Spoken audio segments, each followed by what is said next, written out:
Good. Bonjour à chacun de vous, membres et amis de l'Église Vie d'Espoir. Je suis le pasteur Jean Archambault, le pasteur principal de cette Église. Et ce matin, nous allons entendre mon adjoint, le pasteur Charlie Etemgui, qui va nous prêcher la parole de Dieu. Ce premier message de l'année. Chaque année, c'est pasteur Charlie qui nous prêche. Et j'aimerais premièrement vous souhaiter à chacun de vous une bonne année. Vous, amis, vous, membres de l'Église d'Espoir, je vous souhaite une bonne et heureuse année. Parce qu'il est possible, au milieu de tout ce qui prend place dans l'actualité, de passer une année qui va être heureuse parce que Dieu, c'est Dieu qui nous rend heureux. Ce n'est pas les événements, c'est Dieu dans nos cœurs, dans nos vies, dans le salut que Dieu nous a révélé un jour et il est caché dans nos cœurs pour l'éternité. Alors, il n'y a rien qui pourra nous affecter. Bien sûr, plein de choses vont nous affecter, mais rien ne pourra nous enlever cette joie, cette grande joie que Dieu nous a mis. Alors, bonne et heureuse année à chacun de vous. Comme je l'ai dit dans le mot du pasteur, pour ceux qui reçoivent le mot du pasteur, juste pour rassurer votre pasteur, j'aimerais que pendant la réunion, vous puissiez mettre un petit, pendant que pasteur Charlie prêche, un petit commentaire, Amen, Alléluia, oui, oui Seigneur, un petit commentaire qui va nous rassurer que vous êtes là à l'écoute ce matin pendant que nous prêchons la parole de Dieu. Et même si c'est plus tard dans la journée, demain, que vous allez écouter ce message, eh bien, soyez bénis. Juste une petite annonce, c'est qu'à partir du... frères et sœurs, comme j'ai dit dans le mot du pasteur, je m'attends à chacun de vous que vous puissiez prendre soin de quelques personnes, spécialement des personnes que vous savez qui sont seules à la maison. Appelez-les, dites-leur qu'elles comptent pour vous, qu'elles comptent pour Dieu. Appelez quelqu'un qui est seul. Puis si vous avez une voiture, ce serait super si des fois vous pourriez vous offrir pour aller aider quelqu'un en lui disant, je vais aller t'acheter quelque chose que tu pourrais avoir besoin. Quelqu'un qui est seul à la maison, qui n'a pas de voiture, là, si vous le savez, pourquoi ne pas lui offrir d'aller faire une petite course pour cette personne-là? Vous allez réjouir son cœur, vous allez réjouir le cœur de Dieu. Et la chose la plus difficile en ce moment, c'est pas d'entendre la parole de Dieu, parce qu'au travers de Facebook, on peut entendre la parole de Dieu, on peut prier ensemble, on peut enseigner, mais on ne peut pas avoir vraiment de communion fraternelle. Alors, ça, c'est une bonne occasion pour rendre grâce à Dieu des liens qui nous unissent, nous, ensemble, les uns les autres. Alors, ce matin, je veux juste vous annoncer que, oui, à partir du mercredi 12 janvier 2022, pasteur Charlie va apporter une étude biblique à 7 heures à partir de notre Zoom. Tous les membres de cette Église ont accès, au travers du mot du pasteur, à un Zoom avec lequel on peut se connecter pour entre 7h et 8h30 mercredi, le 12 janvier, avec pasteur Charlie pour cette étude-là. Alors, ne manquez pas ça. Et ce matin, je veux juste commencer dans la prière avant qu'on aille à la parole de Dieu. C'est le premier message de l'année. Pasteur Charlie va nous enseigner comment bien entendre ce que Dieu veut nous adresser. Bien sûr, Dieu, il est Dieu. S'il veut nous parler, il va nous parler. Il est Dieu. Mais on a besoin de comprendre certaines façons pour bien entendre Dieu. Et pasteur Charlie est très, très bon. Il a un don du Seigneur pour bien mettre les choses claires. Alors, ce matin, ouvrons nos cœurs devant la parole de Dieu ensemble. Seigneur, je te dis merci pour ce temps où tu vas nous honorer, Seigneur, de ta présence. Nous te prions, nous t'adorons, Seigneur, et nous sommes à tes pieds comme Marie, Seigneur, pour entendre ce que tu as à nous dire. Merci pour cette première réunion de l'année, Seigneur. Merci pour l'année 2022, Seigneur, où tu vas nous parler, nous encourager, nous corriger, Seigneur, nous enseigner. Merci à l'avance pour tout ce qui va prendre place dans cette Église. En ton nom, pour ta gloire. Amen. Amen. Amen. Soyez bénis.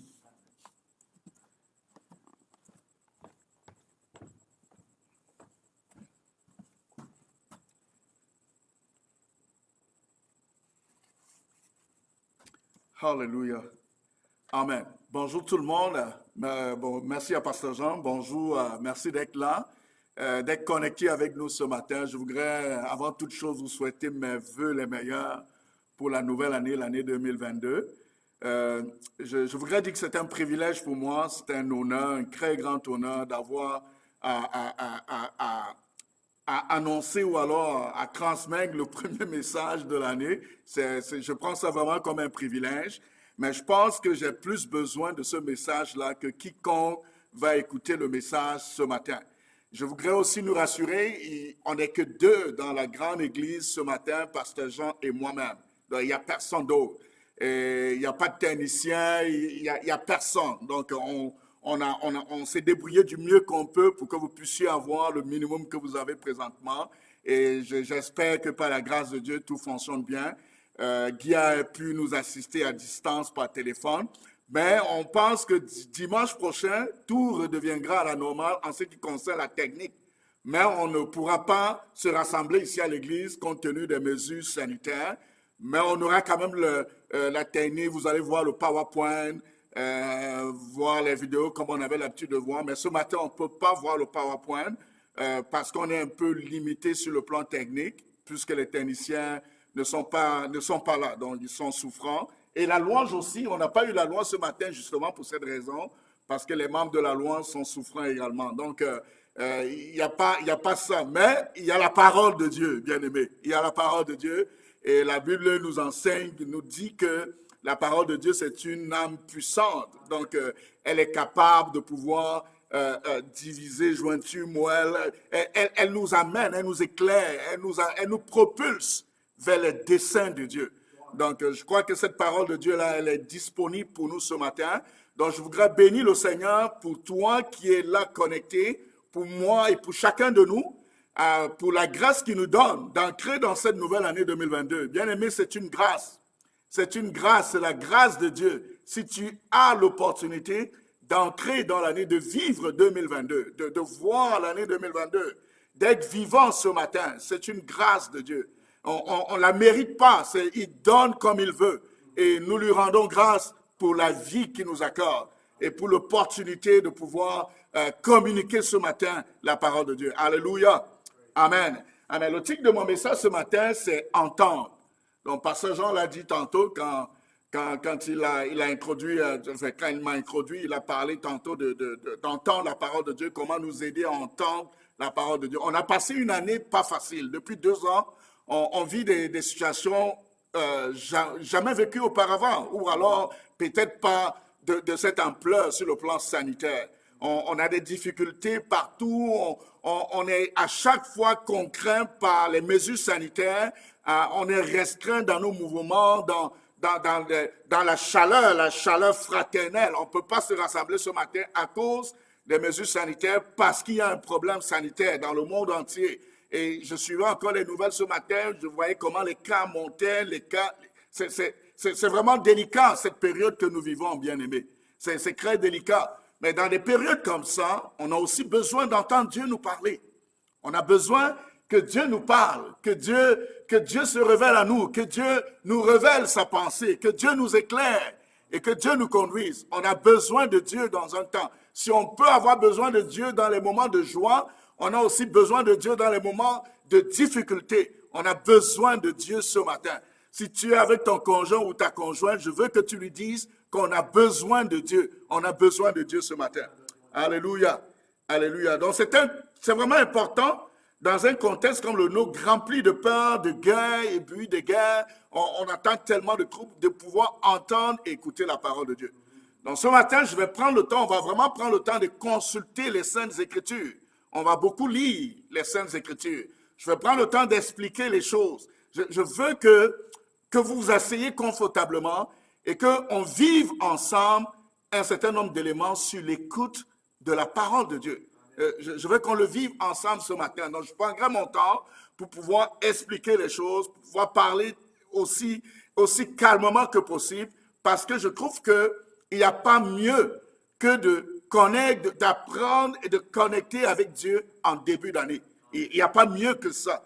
Donc, c'est pour cette raison qu'on prendra le temps vraiment de le faire. Il est important qu'à chaque fois que nous avons la possibilité de lire ou écouter la parole de Dieu, de percevoir la pensée de Dieu.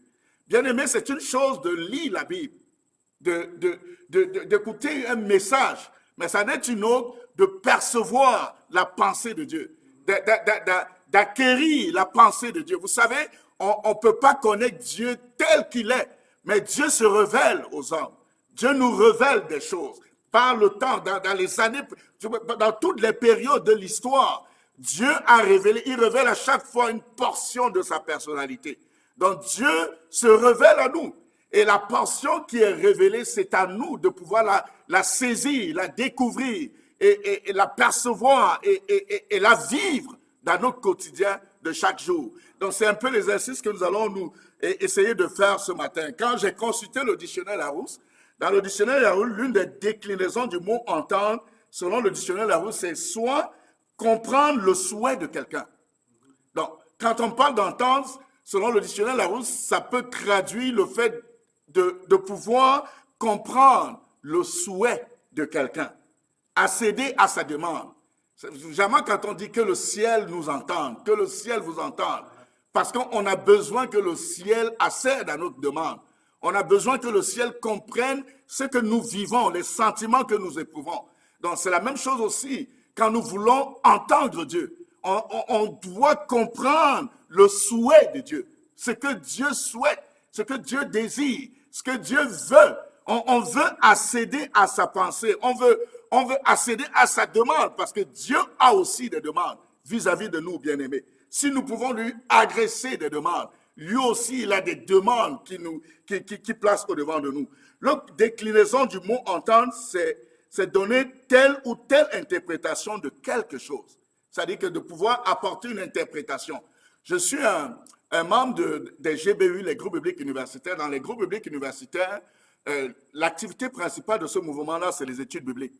Parce que on estime, parce que c'est un groupe interdénominationnel. Un groupe interdénominationnel, c'est un groupe où les gens viennent de plusieurs dominations chrétiennes.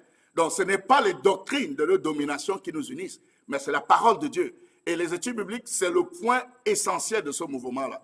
Et on nous a appris dans ce mouvement-là à faire des études bibliques inductives, c'est-à-dire à observer un texte biblique, à interpréter le texte et à l'appliquer à notre vie personnelle, dans notre réalité d'aujourd'hui. Donc, nous devons, bien aimés, interpréter le texte biblique. Quand Dieu dit une chose, qu'est-ce que cela veut dire pour Charlie Yetemgwe? Est-ce que ce texte peut, parce que ce texte-là peut vouloir dire autre chose pour Jean Achambault, autre chose pour Rebecca, ça peut dire autre chose. Mais pour moi, Charlie, qu'est-ce que ce texte-là veut me dire? Pour toi qui me suis présentement, qu'est-ce que ce texte-là, qu'est-ce que Dieu veut te dire à toi? Qu'est-ce que Dieu veut te dire? Donc, c'est un peu cet exercice que je veux qu'on puisse travailler ce matin, afin que tout au long de l'année 2022, qu'on soit capable, à chaque fois que nous avons l'opportunité, que ce soit d'écouter, de lire ou d'entendre la parole de Dieu, d'accéder à la pensée de Dieu pour nous-mêmes. Amen. D'accéder à la pensée de Dieu pour nous-mêmes. Alléluia. Dans le texte que nous allons utiliser ce matin, nous allons utiliser le Luc chapitre 8. Tout le chapitre de 8 du livre de Luc, c'est vraiment l'essence de ce que nous allons étudier ce matin. Dans mon texte introductif, j'ai pris Luc chapitre 8, le verset 8 et le verset 18. Dans le verset 8 et le verset 18, la Bible dit que celui qui a des oreilles pour entendre, entende. Prenez donc garde à la manière dont vous écoutez. Donc ça, je veux qu'on comprenne, ça c'est le texte que j'ai pris, les deux versets que j'ai choisis, mais on va parcourir tout le chapitre 8 ce matin. Le chapitre qu'on va lire, le texte qu'on va lire est tiré de l'évangile selon Luc. Vous savez, Luc était un médecin. C'était un médecin, c'était quelqu'un d'ordonné, un scientifique. C'était quelqu'un de réfléchi et méthodique. Quand vous lisez, il a écrit 2 tomes, 2 livres. Le livre de l'Évangile selon Luc, qui est un livre qui relate la vie et l'œuvre de Jésus-Christ. Mais il a aussi écrit le 2e livre qu'on appelle le 2e tome, qui est Actes des Apôtres, qui est le livre dédié à l'œuvre, à la vie et l'œuvre des apôtres après Jésus, c'est-à-dire ce que les apôtres ont accompli. Donc Luc a écrit ces 2 tomes-là, et dans la Bible nous dit qu'il a utilisé, parce qu'il n'était pas là parmi les premiers disciples que Jésus, les 12. Luc n'était pas là. Luc a rencontré le Seigneur au travers du ministère de l'apôtre Paul. Alors, il a consulté les témoins vivants. Il le dit dans l'introduction de son livre, qu'il a consulté les témoins vivants, les gens qui ont vécu avec Jésus. Il a utilisé aussi des livres qui existaient tels que l'Évangile selon Marc, pour pouvoir écrire, rédiger ce qu'il a écrit. Mais la particularité qu'il y avait, Luc, c'est que dans ses écrits, il va un peu plus loin, il développe un peu plus. Il apporte des détails, des précisions. Et il nous détaille complètement. Il apporte certains détails que les autres évangiles parfois ne le mentionnent pas. Donc Luc, dans ses écrits, a la particularité de faire des récits plus détaillés et développés. Il déclare dans son récit qu'il a eu accès à des sources, comme je le disais tantôt. Donc, à partir de différentes traditions, Luc a composé une histoire riche qui aborde de nombreux thèmes. Et dans le chapitre 8, le thème qu'il met en lumière est l'écoute. Dans le chapitre 8, quand vous lisez tout le chapitre 8, vous verrez que le thème principal que Luc développe là, c'est l'écoute. C'est le fait d'entendre les paroles de Dieu. Donc, mon premier point ce matin, bien aimé, c'est juste pour nous dire que le premier point, c'est entendre Dieu, ça s'apprend. Bien aimé, entendre Dieu, ça s'apprend. C'est pas une habilité qui nous descend du ciel. On apprend à entendre Dieu. On apprend à écouter Dieu, ça s'apprend. Dans le verset 18 de Luc 8, la Bible dit, prenez donc garde à la manière dont vous écoutez. Prenez garde à la manière dont vous écoutez. Donc, il y a quelque chose qui est de notre responsabilité. Il y a quelque chose qui dépend de nous lorsque nous écoutons. Donc, ça s'apprend. On apprend à écouter la parole de Dieu. Le son de la voix de Dieu se découvre. On découvre la voix. Vous savez qu'en termes de voix, là, si mes filles, vous savez, je suis père des jumelles. J'ai des jumelles, c'est des filles qui se ressemblent énormément. L'une s'appelle Yemima et l'autre s'appelle Kerima. Mais je connais chacune d'elles par le son de leur voix. Parce que quoi qu'elles se ressemblent, mais quand une parle, je sais que c'est Yemima qui parle. Quand Kerima parle, je sais que c'est Kerima. Parce que je suis familier à elle. Je suis habitué à elle. Je vis avec elle. C'est pareil aussi avec la voix de Dieu. Si vous n'êtes pas familier à Dieu, ça peut être difficile pour vous. Si vous n'êtes pas habitué à Dieu, ça peut être difficile pour vous de pouvoir discerner sa voix, de pouvoir entendre sa voix. Vous savez, il y a ni téléphone, ni fax, ni courriel spirituel qu'on envoie au ciel pour entendre la voix de Dieu. Donc la voix de Dieu, on la saisit quand on est proche de lui. Quand on est proche de Dieu, on s'habitue à sa voix. Jésus dit dans Jean chapitre 10 au verset 26, « Mais vous ne croyez pas parce que vous n'êtes pas de mes brebis. Parce que si vous étiez de mes brebis, vous aurez reconnu ma voix. » Et au verset 27, il dit, « Mes brebis entendent ma voix. Je les connais et elles me suivent parce que les brebis sont habituées au berger. » Donc, il y a un défi, bien aimé. Notre plus grand défi, c'est pas que Dieu ne parle pas ou c'est pas d'entendre Dieu, mais c'est d'être proche de Dieu. Parce que si vous êtes proche de Dieu, vous allez reconnaître sa voix. Vous allez l'entendre. Vous allez le saisir. Donc, le grand défi n'est pas d'entendre Dieu nous parler, mais c'est d'être proche de Dieu. Être en contact avec Dieu. Et ceci tous les jours. Être proche de Dieu tous les jours. Ça nous permet de pouvoir, ça crée en nous comment je veux dire, des signes qui nous permettent de pouvoir reconnaître la voix de l'Éternel lorsqu'il s'adresse à nous.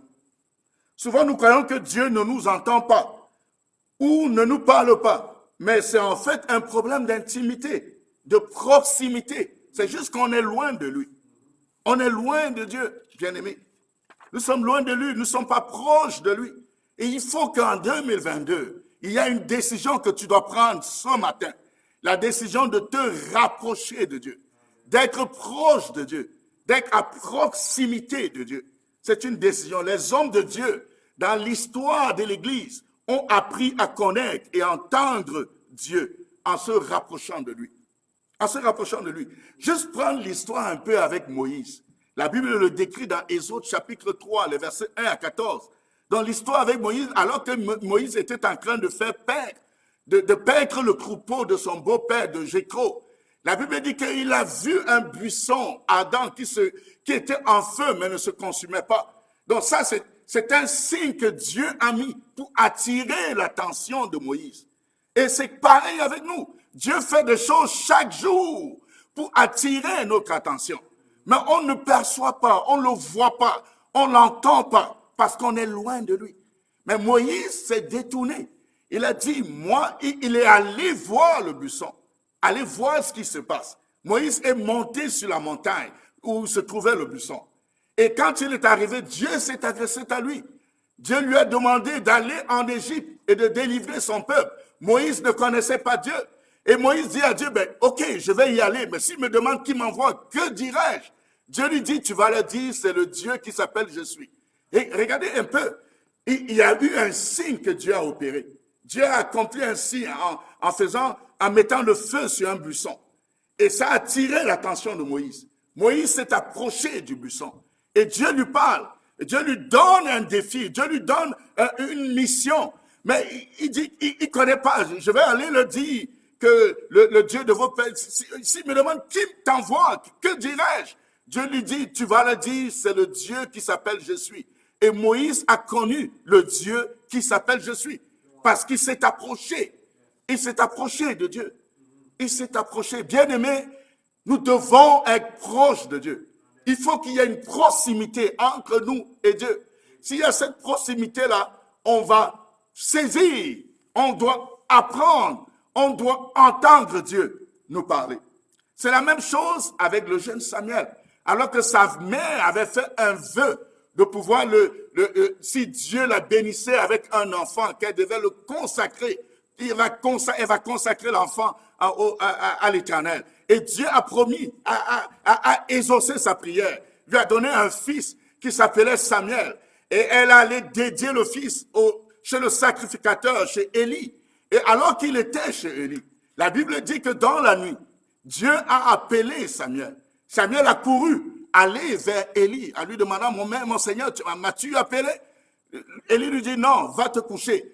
Dieu a appelé une seconde fois. Il est allé vers Élie. Élie lui dit, non, c'est pas moi, va te coucher. Dieu a appelé une troisième fois. Puisque Élie avait une expérience avec Dieu, la Bible dit que Élie a compris que c'est l'Éternel qui l'appelait. Et il a dit à Samuel, la prochaine fois que tu vas entendre la voix, dis, Seigneur, Éternel, ton serviteur, écoute. Et c'est ce que Samuel a fait. Et à partir de ce jour-là, il a commencé à communiquer avec Dieu. Donc, apprendre à entendre Dieu, à entendre Dieu bien-aimé, ça s'apprend. Ça s'apprend. Les hommes de Dieu ont appris. Pourquoi pas nous? Pourquoi moi, je ne devrais pas apprendre à entendre et écouter Dieu lorsque Moïse l'a fait, lorsque Samuel l'a fait? Donc, nous devons apprendre à écouter Dieu.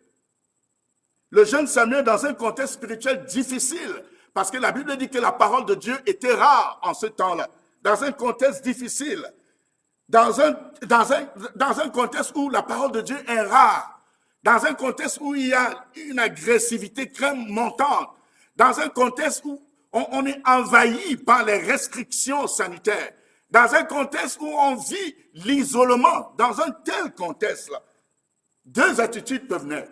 On peut soit avoir une attitude qui nous donne de pouvoir penser que Dieu ne parle pas. Que l'histoire de Dieu qui parle, c'est les choses de l'Ancien Testament. Parce qu'on est habitué à ne pas l'entendre. Et on finit par se résigner par cette attitude-là. On finit par accepter que Dieu ne parle pas. Dieu ne guérit pas. Dieu n'accomplit pas des miracles.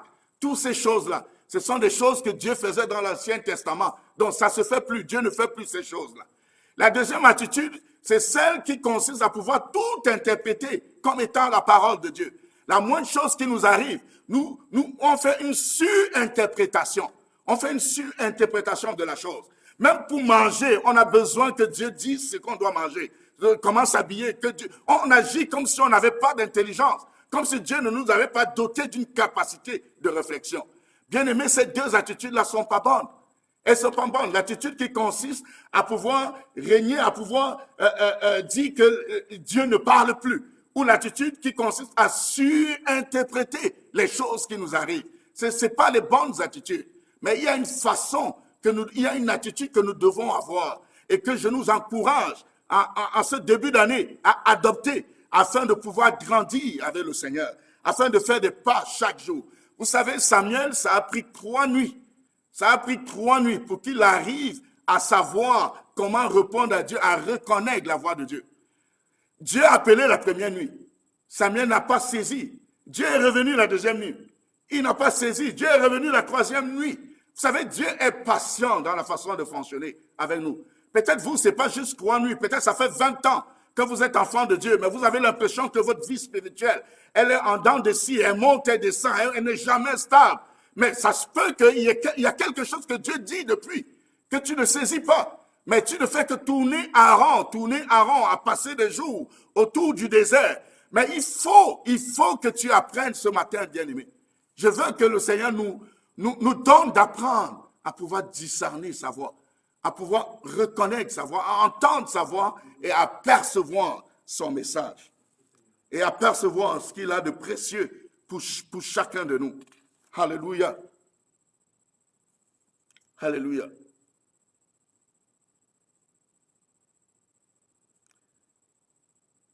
Alléluia.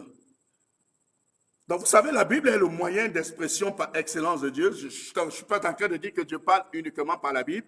La Bible dit qu'il parle tantôt d'une façon, tantôt d'une autre.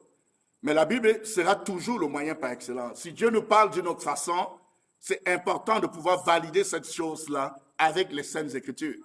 Parce que Dieu ne nous dira jamais quelque chose qui est en contradiction avec sa propre parole, qui est la Bible. Donc, je nous encourage. Donc, au moyen d'expression, la Bible est vraiment le moyen d'expression par excellence de Dieu. C'est un outil puissant qui nous permet de connaître ses principes de fonctionnement. La Bible répond à la majorité des questions que les hommes peuvent se poser. Dans Josué chapitre 1 au verset 8, il dit que ce livre de la loi ne se loigne point de ta bouche, mais dit le jour et nuit. On connaît bien ce verset-là. Mais je voudrais qu'on revienne dans notre texte ce matin, dans Luc chapitre 8. Je veux qu'on essaye un peu de ressortir un certain nombre d'obstacles. Nous allons voir parce qu'il existe des obstacles à entendre ou à percevoir la pensée de Dieu. Donc nous allons aller dans Luc chapitre 8, dans la parabole du sémeur. Donc c'est à partir du verset 5.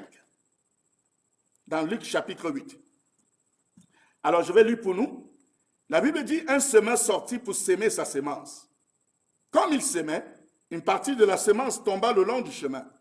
Elle fut foulée aux pieds et les oiseaux du ciel la mangèrent. Une autre partie tomba sur le roc. Quand elle fut levée, elle sécha parce qu'elle n'avait point d'humidité. Une autre partie tomba au milieu des épines.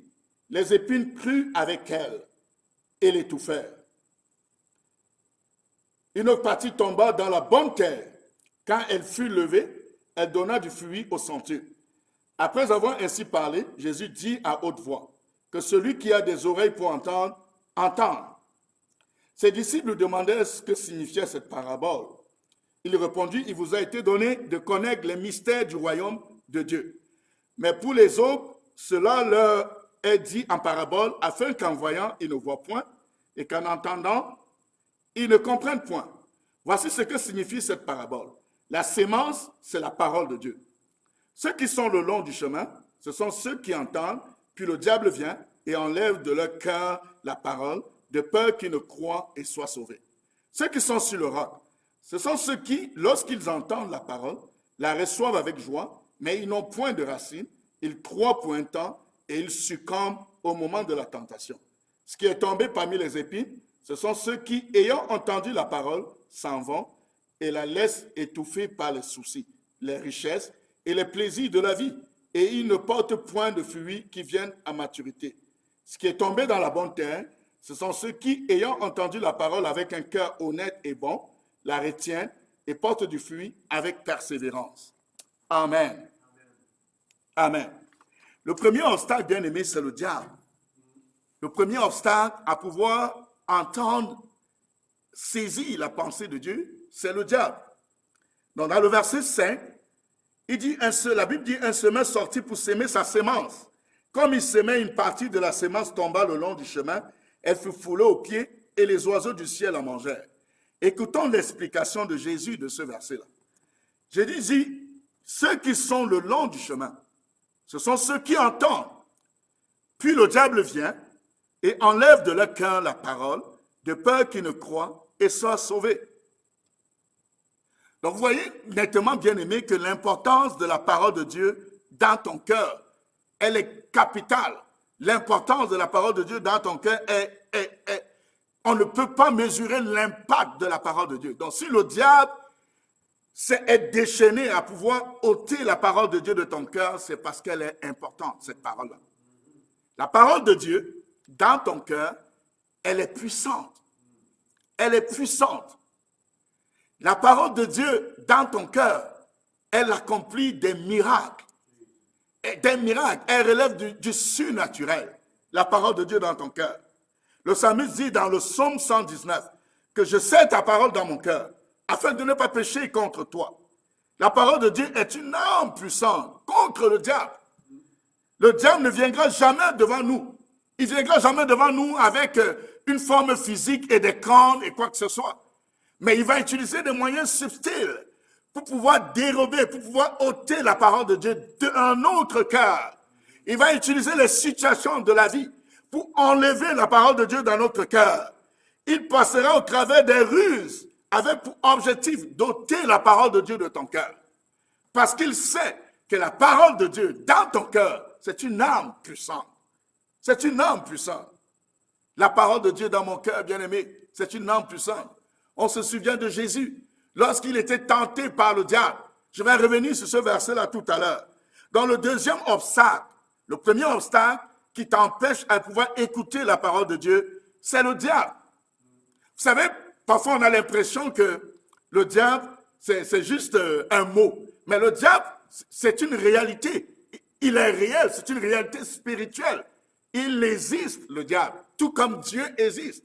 Et le diable est puissant, il a une force puissante. Vous savez, Dieu, quand il a créé Lucifer, il a créé Lucifer avec des aptitudes que les hommes n'ont pas. Écoutez, Lucifer, c'est pas n'importe quelle créature. C'est une créature. La Bible dit que quand vous lisez la Bible, quand on parle de Lucifer, c'était quand il ouvrait juste sa bouche, le son de sa voix, c'était glorieux. C'était glorieux. Donc, il est doté d'une certaine capacité. Et il accomplit aussi des miracles. On se souvient de Moïse en Égypte, quand il a changé l'eau du Nil en sang. Le diable aussi a changé de l'eau en sang. Oui. Donc le diable accomplit aussi des miracles. Donc nous, on est puissants par Christ qui habite en nous. C'est Jésus qui nous donne d'être puissants, d'être au-dessus, de marcher sur la puissance de Satan, sur toute sa puissance. Mais c'est Jésus qui nous donne ce pouvoir-là. Mais pas nous-mêmes. On ne peut pas tenir devant le diable. On ne peut pas tenir devant nous. Mais avec Jésus, on n'est plus que vainqueur. Parce que Jésus, en Christ, en nous, c'est l'espérance de la gloire. Donc avec Jésus, on n'est plus que vainqueur. Ne pensez pas que le diable, là, c'est juste un slogan. C'est une réalité spirituelle, le diable. Il est réel et il agit dans le monde.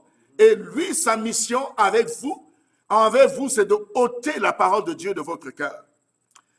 Le deuxième obstacle que je voudrais mentionner ici, c'est le manque de racines et de profondeur. Le manque de racines. Voyez-vous, dans le chemin, dans le verset 6, la Bible dit qu'une autre partie tomba sur le roc. Quand elle fut levée, elle sécha, parce qu'elle n'avait point d'humidité. Écoutons un peu l'explication de Jésus de ce verset-là. Jésus dit, ça se trouve au verset 13. Il dit, ceux qui sont sur le roc, ce sont ceux qui, lorsqu'ils entendent la parole, la reçoivent avec joie. Mais ils n'ont point de racines. Ils croient pour un temps. Et ils succombent au moment de la tentation. Donc, ce que Jésus est en train de dire là, c'est que ce type de personnes-là, quand ils reçoivent la parole de Dieu, ils crient Alléluia. Ils dansent, ils sautent, ils chantent. Mais ça, c'est pour un temps. Vous savez, quand ils viennent à l'église le dimanche, le pasteur prêche quelque chose qui est pertinent, ils crient Alléluia. Mais c'est juste pour le temps qu'ils sont à l'église. Parce qu'une fois qu'ils sont sortis de l'église, la parole de Dieu, là, cette parole n'a pas trouvé de racine en eux. Il n'y a pas de profondeur. Parce qu'elle est bâtie sur le roc. Dans le roc, ce n'est pas quelque chose sur lequel une plante peut se lever. Le roc est solide. Mais ce que Dieu veut, c'est que notre cœur soit une terre fertile. Une terre qui reçoit la parole, mais qui ne succombe pas. Parce que ce groupe de personnes dont Jésus parle ici, ces gens-là, ils ne croient pas pour longtemps. Ils sont ballottés à tout vent de doctrine. Il suffit qu'un homme de Dieu dise telle chose. Ils vont courir à ça. Un autre homme de Dieu va sortir une autre doctrine demain. Ils sont ballottés. Ils sont ballottés à tout vent de doctrine. Ils ne sont jamais stables. Ils n'avancent pas parce qu'eux, ils croient pour un temps seulement. C'est ce que Jésus dit. Ils la reçoivent avec joie. Ils reçoivent la parole avec joie. Ils sont très enthousiastes à l'idée de recevoir la parole de Dieu. Ils crient Alléluia lorsqu'ils reçoivent, mais seulement ils n'ont pas de profondeur. Car le cœur est un roc et la parole ne parvient pas à s'installer en eux, à prendre vie en eux. Généralement, ils reçoivent la parole de Dieu pour les autres et non pour eux-mêmes. C'est-à-dire que quand ils écoutent une parole, ils ont déjà quelqu'un dans l'esprit et dans la tête à qui cette parole la convient. Mais ils ne la reçoivent pas pour eux-mêmes. Pour eux-mêmes, ils ne la reçoivent pas pour eux-mêmes. Je nous parlais tantôt, lorsque la tentation arrive, il faut faire résister. Parce qu'il n'y a pas de profondeur en eux. Ils vont succomber. Jésus face au diable, lorsque le diable, après les 40 nuits, 40 jours de jeûne, le diable est venu tenter Jésus. En lui disant dans Matthieu chapitre 4 au verset 3, le tentateur s'étant approché et lui dit, si tu es le Fils de Dieu, ordonne que ces pierres deviennent des pains. Jésus répondit, il est écrit, l'homme ne vivra pas de pain seulement, mais de toute parole qui sort de la bouche de Dieu. Vous savez, la réaction de Jésus, la réponse de Jésus, c'est la réponse d'une personne qui a une profondeur. Une personne en qui la parole de Dieu est assise. Alors, on résiste au diable avec la parole de Dieu. Avec rien d'autre. C'est avec la parole de Dieu qu'on résiste à Dieu. On résiste à Satan, je veux dire, avec la parole de Dieu. Nous serons tentés parce qu'il n'y a personne, que vous le voulez ou pas, vous serez tentés, bien-aimés. Il n'y a personne qui a abandonné père, mère, fils ou quoi que ce soit pour venir à Jésus qui ne sera pas tenté. La tentation, la persécution, ces choses-là, ça fait partie du lot d'un chrétien. Donc nous serons tentés, vous serez tentés. Et la seule chose qui peut vous donner de résister, de pouvoir tenir, c'est la parole de Dieu dans votre cœur. C'est la parole de Dieu dans votre cœur. Donc si vous n'avez pas de profondeur, si vous n'avez pas de racines, vous n'allez pas tenir. Vous n'allez pas pouvoir supporter. Donc si vous êtes en face d'une situation de tentation, peu importe l'objet de la tentation, vous devez être en mesure de répondre avec la parole de Dieu. Alléluia. Le troisième obstacle, bien-aimé, c'est les soucis, les richesses et plaisirs de la vie. Dans le verset 7 de la parabole du sémin,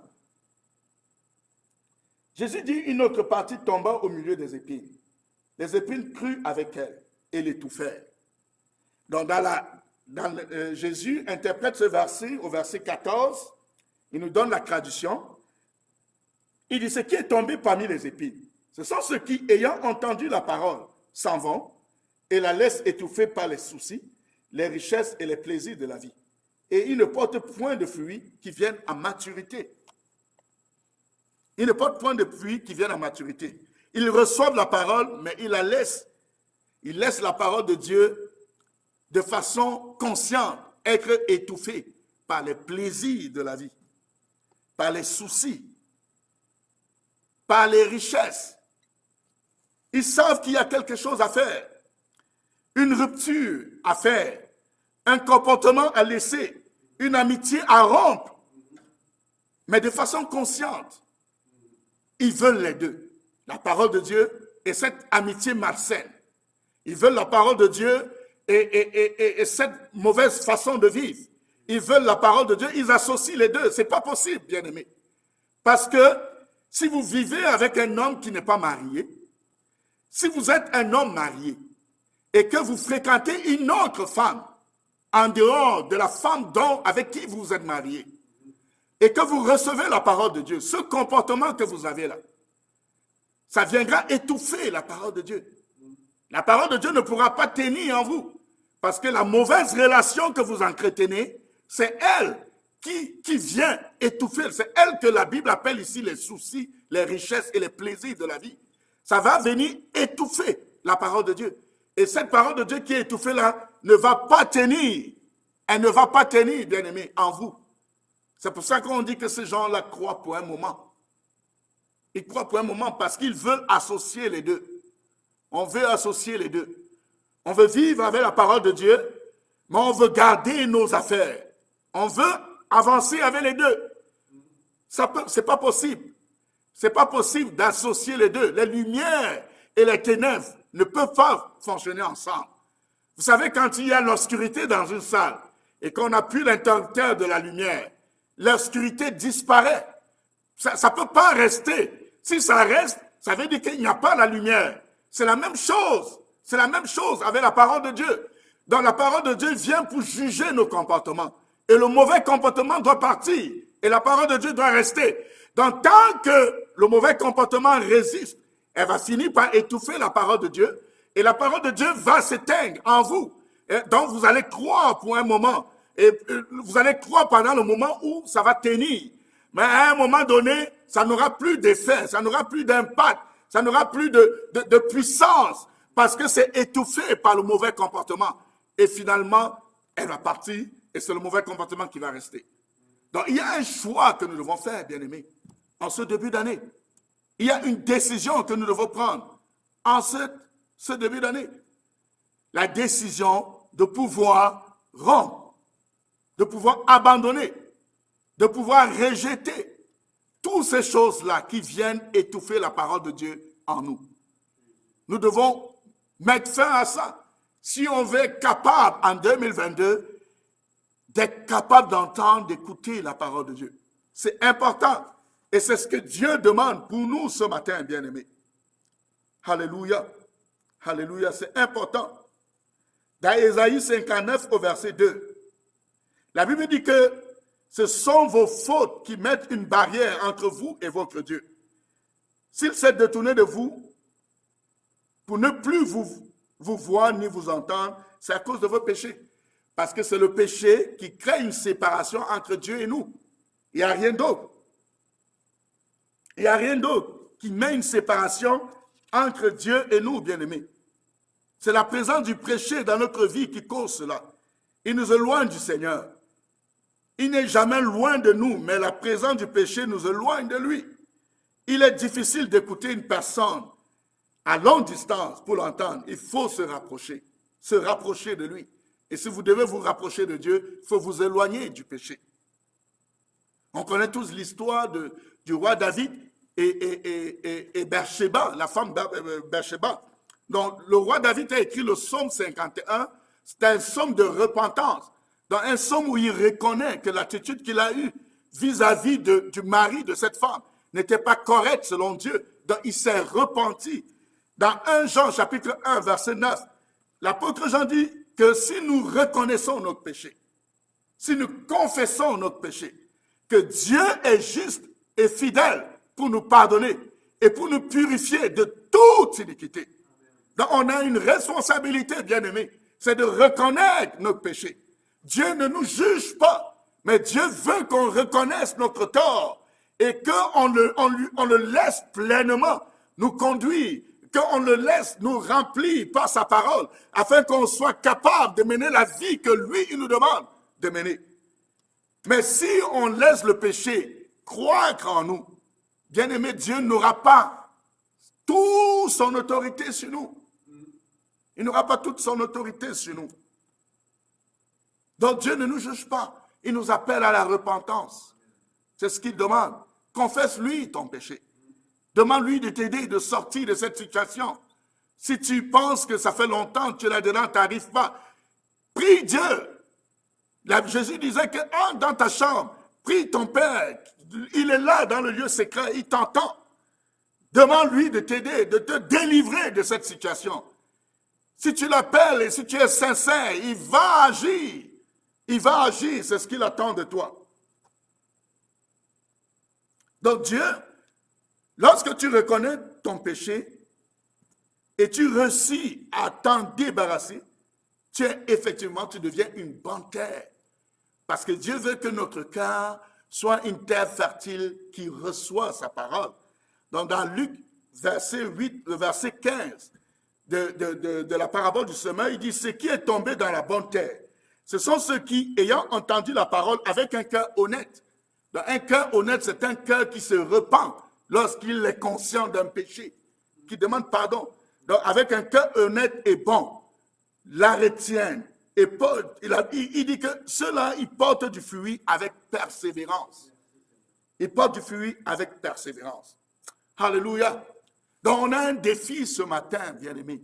On a un défi ce matin. Il y a un appel que Dieu fait de pouvoir changer de camp, de pouvoir changer de position, de quitter de la position de l'endurcissement à la position de reconnaissance de notre péché et à le confesser au Père afin qu'il nous aide à être meilleurs, afin que notre cœur redevienne une terre fertile pour sa parole.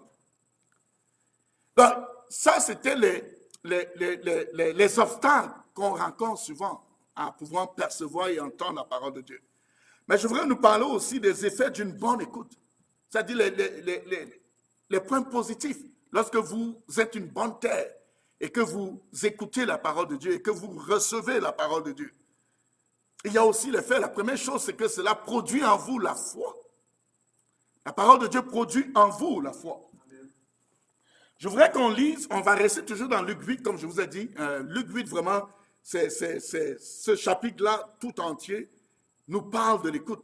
On va rester dans Luc chapitre 8. Je voudrais qu'on aille à partir du verset 22, les versets 22 jusqu'au verset 25.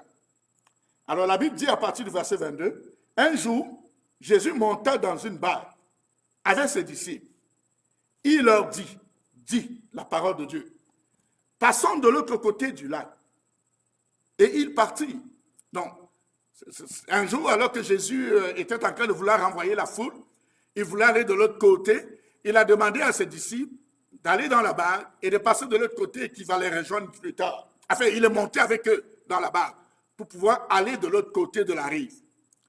Et quand la Bible dit que Jésus dit, le dit là, c'est la parole de Dieu, parce que Jésus, c'est la parole de Dieu. Et la Bible dit que les disciples ont obéi et ils partirent avec Jésus dans la barque. Ils ont obéi. Pendant qu'ils naviguaient, donc ils étaient en train de naviguer et Jésus dormait. C'est ce que je dis. Jésus s'endormit. Donc ils étaient sur le point en train de naviguer. Vous voyez, Jésus a demandé d'aller dans l'autre bord de la rive. Donc aller dans l'autre bord, là, ça c'est ce que Dieu a déclaré. Donc on ne peut pas s'asseoir et dire que Dieu a dit qu'on va dans l'autre bord de la rive en croyant que nous allons apparaître tout simplement dans l'autre bord de la rive. Il y a quelque chose qu'on doit faire pour aller à l'autre bord. Il faut naviguer. C'est ça que les disciples ont fait. Ils sont mis à naviguer. Donc vous voyez, bien aimés, le Seigneur va nous dire des choses. Mais les choses que Dieu nous dit là, c'est ce que Dieu a dit. C'est la finalité de ce qu'il attend de nous. Mais nous devons entreprendre des actions pour que cette chose que Dieu a dit soit vraie, s'accomplisse. On ne peut pas s'asseoir tout simplement et dire que Dieu a dit que je serai béni. Encore, je n'ai pas besoin de travailler, je n'ai pas besoin de faire telle chose parce que Dieu a dit que je serai béni. Non, on ne peut pas faire ça. Parce que quand Dieu dit, tu dois agir sur ce que Dieu a dit. Tu dois agir. Dieu a dit d'aller à l'autre bord. Alors ils ont pris la barque, ils sont mis à naviguer. Donc pendant qu'ils naviguaient, un tourbillon fondit sur le lac.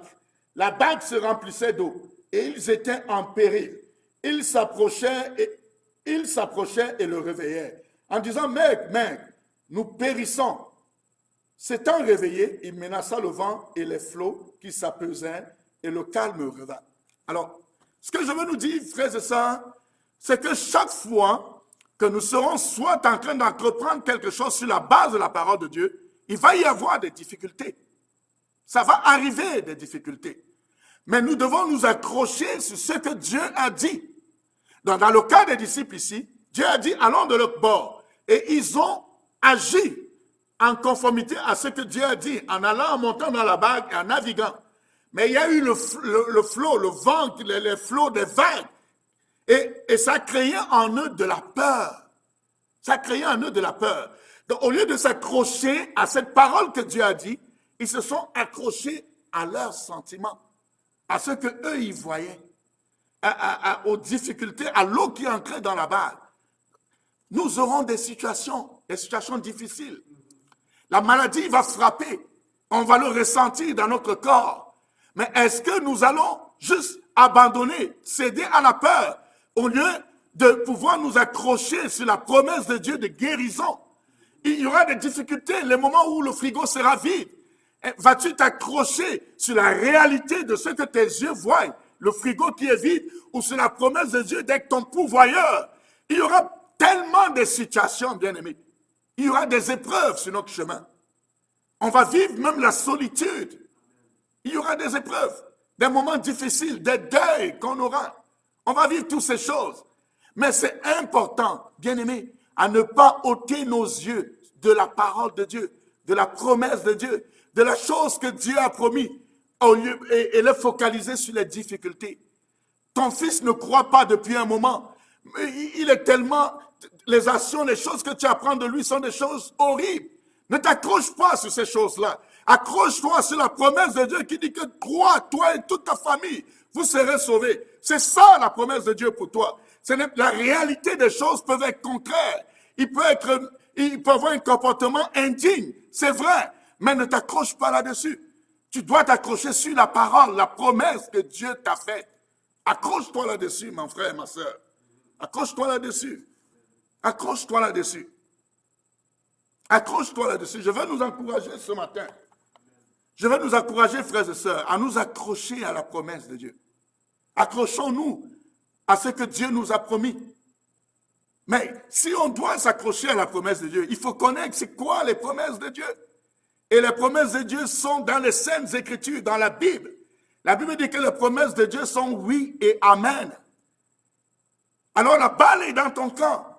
La balle est dans ton camp. Il faut que ça change en 2022. La balle est dans ton camp. Dans Romains 10, la Bible dit que ainsi la foi vient de ce qu'on entend. Et ce qu'on entend vient de la parole de Christ. Dans la parole de Dieu, le premier effet positif, c'est que ça crée dans notre cœur la foi.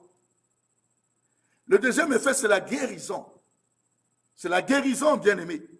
Dans le psaume 107, au verset 19, le psalmiste dit, dans leur détresse, ils criaient à l'Éternel et il les délivra de leur angoisse. Il envoya sa parole et les guérit. Il les fit échapper de la fosse. La parole de Dieu guérit. Dans Matthieu 8, au verset 5, comme Jésus entrait dans Capernaum, un centenier, on connaît tous l'histoire du centenier. Le centenier qui a abordé Jésus en disant que son serviteur, il a abordé Jésus, Seigneur, Seigneur, mon serviteur est couché, il est malade, atteint de paralysie et il souffre beaucoup. Et Jésus lui dit, j'irai et je vais le guérir. Jésus a dit au centenier, je vais aller et je vais guérir ton serviteur. Vous savez, un centenier, ce n'est pas un juif. Un centenier, c'est un chef, un soldat romain, quelqu'un qui a une troupe de 100 soldats. Donc, c'est ça un centenier. Donc, lui, c'était un commandant romain. Il est venu voir Jésus. Il dit, Jésus, mon serviteur souffre de paralysie, il souffre beaucoup. Il supplie Jésus de le guérir. Jésus lui dit, ok, je vais y aller et je vais le guérir. Il dit, non, Seigneur, tu n'as pas besoin de venir chez moi. Dis juste un mot. Dis juste un mot. Et mon serviteur sera guéri. Dis juste un mot. Voilà un Romain qui a compris que la parole de Dieu, la parole de Jésus, elle est puissante, elle guérit, elle délivre. Il n'a pas besoin de me toucher. Il n'a pas besoin de prier pour moi. Il a juste besoin de dire un mot. Peu importe là où il se trouve. Il a juste besoin de dire un mot. Frères et sœurs, Dieu a dit des mots à ton endroit. Il dit que tu es béni, que tu es une nation élue, que tu es un sacerdoce royal. C'est ce que Dieu dit. Que tu es une princesse, tu es enfant de Dieu. Mais juste ce mot-là, juste ce mot, le mot de Dieu est suffisant pour toi. Tu n'as pas besoin qu'on vienne t'imposer les mains. Tu n'as pas besoin qu'on prie même pour toi. Tu as juste besoin de croire à ce mot que Dieu a déclaré à ton endroit. Tu as juste besoin de croire à ce mot que Dieu a déclaré à ton endroit. Mais est-ce que tu connais ce mot? Est-ce que tu connais ce mot que Dieu a déclaré? Est-ce que tu connais ce mot? Alléluia. Ça, c'est vraiment un défi pour nous ce matin, bien-aimés, à pouvoir nous réinvestir, à aller entendre Dieu par sa parole. L'autre effet que cela produit en nous, c'est la réussite. La réussite de ton mariage, de tes projets, sont énormément liés parce que tu entends de Dieu. Tu entends de Dieu. On est des couples, on est mariés, mais on vit parfois des difficultés. Il n'y a pas un couple qui n'a pas de difficultés. Il nous arrive d'avoir des problèmes de couple. Mais dans des situations pareilles, cherche Dieu. Va chercher Dieu. C'est quoi la parole que Dieu dit dans telle situation? Parce que Dieu se prononce, bien-aimé. Dans Josué chapitre 1 au verset 8, donc je suis en train d'aller dans le mot de la fin. Dans Josué chapitre 1 au verset 8, il dit que ce livre de la loi ne s'éloigne point de ta bouche, mais dis-le jour et nuit pour agir fidèlement, selon tout ce qui est écrit. Car c'est alors que tu auras du succès dans tes entreprises. C'est alors que tu réussiras. Que ce livre de la loi ne s'éloigne point de ta bouche, médite-le jour et nuit. Médite-le jour et nuit. Médite-le jour et nuit. Médite-le jour et nuit, frères et sœurs. Je vais le redire. Médite le livre, la Bible, les Saintes Écritures, jour et nuit. C'est alors, médite-le pour agir fidèlement selon tout ce qui est écrit. Parce que si tu médites, c'est pour que tu agisses en conformité. Mais parce que tu le fais, c'est alors que tu auras du succès dans toutes tes entreprises, dans tout ce que tu entreprendras. Tu auras du succès et le succès, ce n'est pas un succès selon le monde, c'est le succès selon Dieu, selon les standards de Dieu, selon la mesure de Dieu. Selon la mesure de Dieu. Donc on a vraiment un besoin ce matin de pouvoir entendre Dieu, de pouvoir écouter et entendre Dieu. Bien-aimé, s'il y a une chose que tu dois retenir ce matin, c'est que tu dois entendre Dieu te parler. Et si Dieu ne te parle pas, regarde la parabole du semeur. Où est-ce que toi tu es rendu? Où est-ce que tu es rendu selon la parabole du semeur? Est-ce que tu es sur le long du chemin? Est-ce que tu es le cœur en roc? Est-ce que tu es celui qui laisse étouffer par les plaisirs, les plaisirs de ce monde, les richesses et les soucis? Ou est-ce que tu es la bonne terre? Où est-ce que tu es la bonne terre? Pose-toi ces questions et ajuste-toi selon Dieu. Prie ton Dieu, demande-lui de t'aider. Peut-être que tu as besoin d'abandonner quelque chose ce matin. Parle à Dieu, il va t'aider. Dis-lui, Seigneur, ça fait longtemps que cette chose résiste dans ma vie et je veux l'abandonner. Parle à Dieu. Et il va agir. Mais il y a quelque chose que tu dois faire. Il y a quelque chose que toi et moi, nous devons faire. Afin que cette année 2022, nous l'approchons avec la parole de Dieu. Je ne dis pas qu'elle sera facile, mais je dis qu'on l'approche avec Dieu, avec la parole de Dieu. Avec la parole de Dieu. Alléluia. Alléluia. Alléluia. Gloire à Dieu. Je voudrais juste qu'on élève la voix ce matin, bien-aimé. Dans ton salon, dans ta chambre, peu importe où tu es.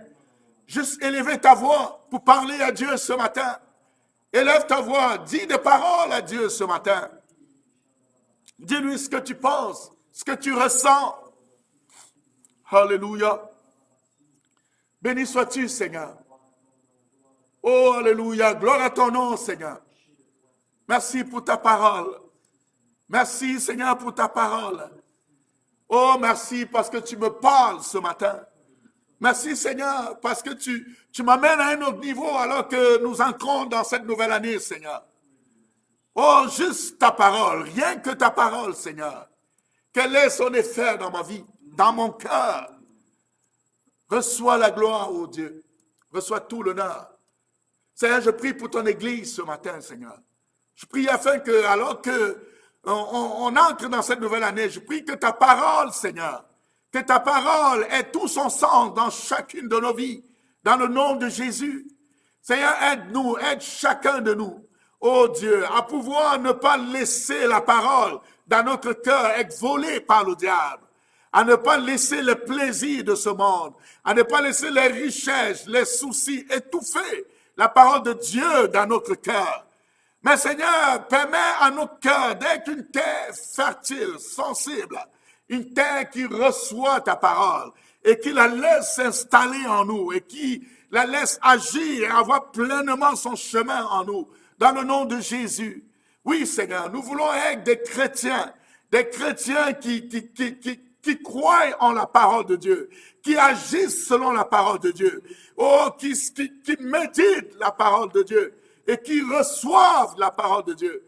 Merci, ô Dieu. Merci pour ta grâce. Reçois toute la gloire dans le précieux nom de Jésus. Alléluia. Alléluia. Amen. Amen. Gloire à Dieu. Je vais inviter Pasteur Jean.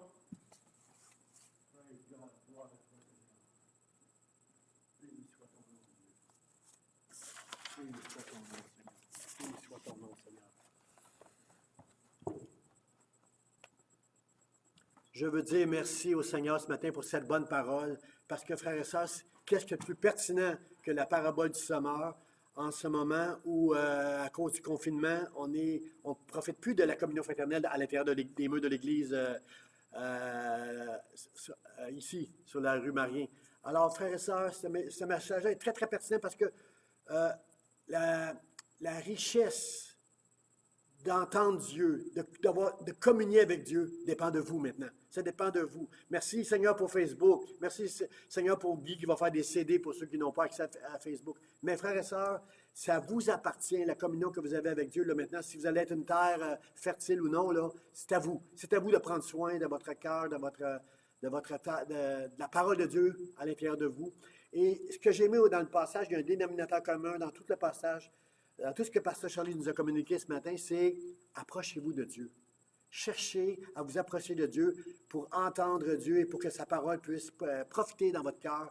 Approchez-vous de lui, la Bible dit, et il s'approchera de vous. Moïse a fait ça, Samuel a fait ça, Marie et Marthe a fait ça. Vous comprenez? Si tu t'approches de Dieu, tu vas entendre Dieu. Alors ce matin, je bénis Dieu pour cette parole qu'on a entendue ce matin.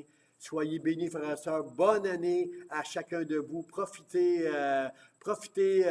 les uns des autres et appelez quelqu'un pendant la semaine. Et on se revoit la semaine prochaine pour une série qui va commencer qui s'appelle Mon Église. Mon Église. Alors, soyez bénis. Encore merci au pasteur Charlie. Bon dimanche.